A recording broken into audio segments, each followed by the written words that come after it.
What's up, YouTube? It doesn't take a rocket scientist or a genius or anyone in the world to know that if you drive a Mercedes Benz, BMW, Jaguar, Lexus, I don't care, pick a high-end vehicle. Any one of them. Everything starts at $500 to fix a car. I have a Corvette. Just any vehicle that's exotic, high-end, trendy, pick it. Parts are expensive, right?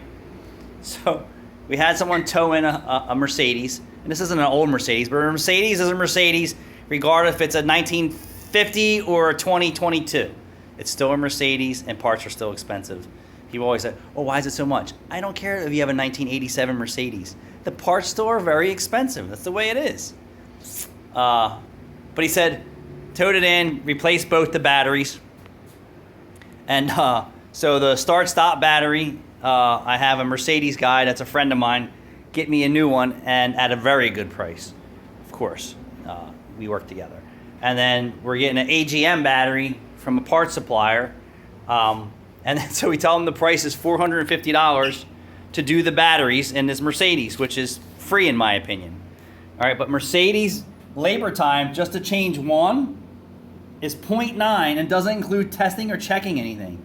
The other one's 0.8.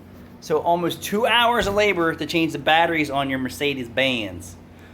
You think $450 with 2 batteries and the labor is a deal? Boop, light bulb, yes it is. Could you imagine what Mercedes charges for this? Gotta be $1,000, guarantee it. Guarantee it. But batteries used to be cheap. Now they're AGM super special. Yup, rocking your socks.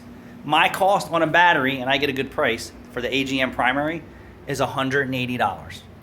Getting a hookup on the small start-stop battery for my boy is $50. And 2 hours labor. So I'm not really getting rich here. A little bit of money markup on both batteries plus the labor. That's a deal, dude. So don't be shocked. Don't be surprised. Don't be scared to spend that money. You're driving a Benz.